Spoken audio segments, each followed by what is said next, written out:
Bonsoir tout le monde, Rosaria Maria, je vous ai promis une capsule sur la joie. Je suis désolée pour la qualité de la vidéo, je pense que ça va être un petit peu sombre, ça va être foncé parce qu'il est tard. Je reviens de ma formation de l'INA en passant. Si vous voulez vraiment, ne fût-ce que pour vous-même, pour comprendre les mécanismes du cerveau, les neurosciences, je vous avoue que c'est vraiment quelque chose de fantastique, c'est hallucinant. Euh, la quantité de matière qu'on absorbe, je vous avoue que j'ai un petit peu le cerveau en chou-fleur, mais ça va. Je veux tellement, j'apprends tellement, c'est tellement extraordinaire ce que David Lefrançois nous enseigne que je suis littéralement scotchée à ma chaise et je bois ses paroles. Vraiment, c'est très, très, très enrichissant, c'est très, très instructif, c'est très, ça résonne aussi. Je suis vraiment en résonance et je suis vraiment alignée avec ce que je veux faire, avec qui je suis dans le fond.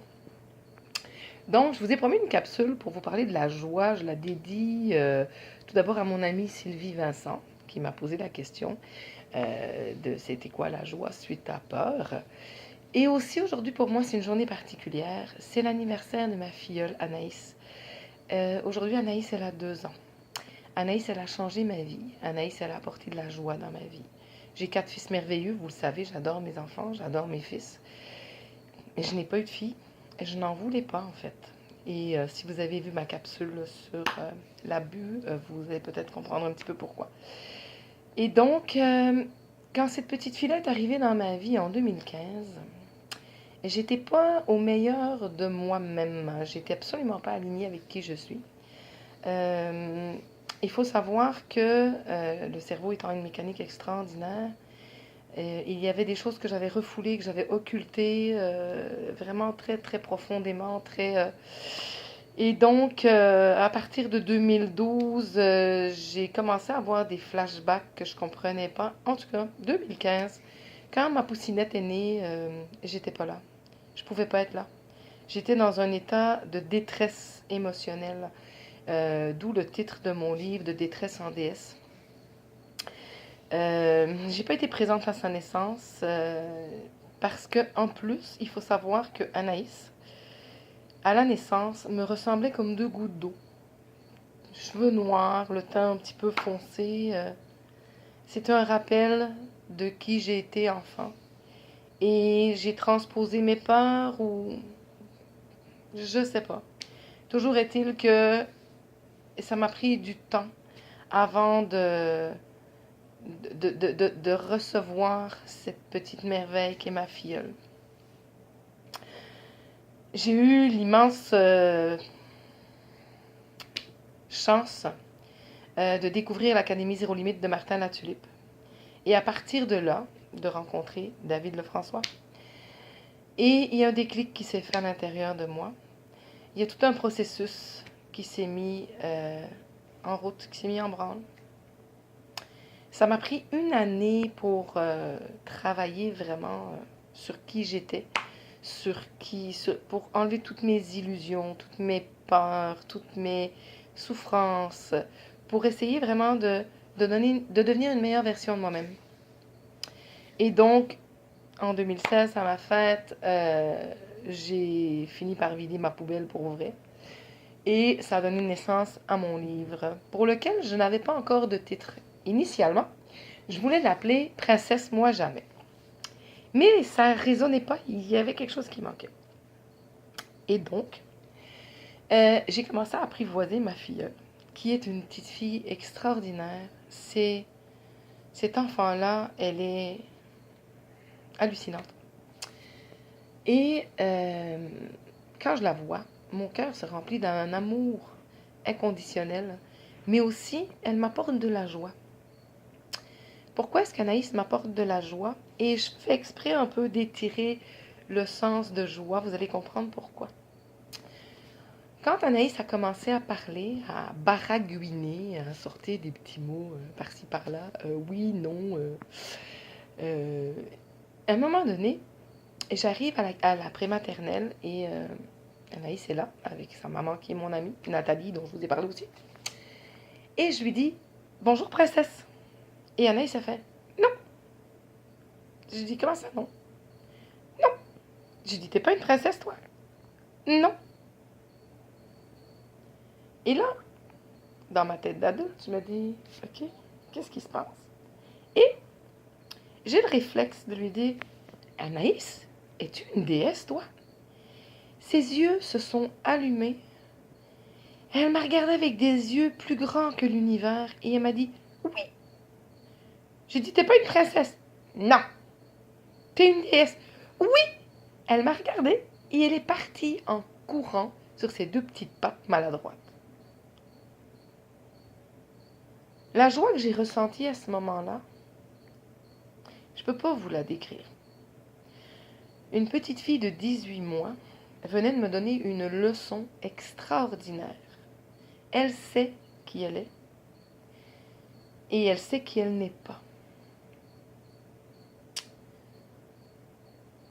C'est Anaïs qui a été l'élément déclencheur de cette espèce de processus de réflexion. Parce que la détresse, je l'avais, ça, il n'y a aucun doute. Mais la déesse, je ne l'avais pas vue. Et c'est Anaïs, du haut de ses 18 mois, qui m'a montré c'était quoi une déesse et c'était quoi la joie. Alors la joie, c'est le joyau originel, initiateur d'émerveillement. Je vous le répète, la joie, c'est le joyau originel, initiateur d'émerveillement.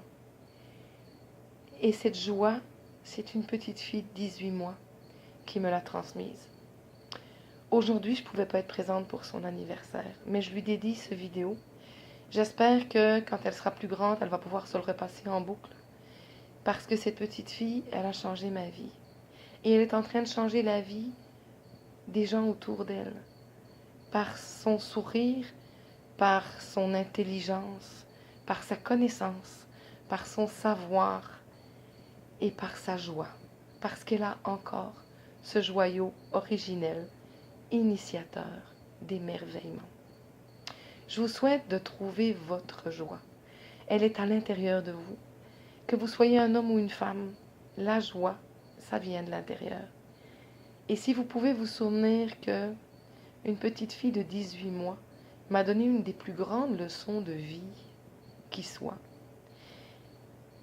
Et si vous pouvez vous souvenir aussi que je m'engage, je lui promets aujourd'hui de faire en sorte que elle grandisse dans la joie, qu'elle reste dans sa joie et que personne ne vienne jamais essayer de briser ce joyau originel, initiateur d'émerveillement.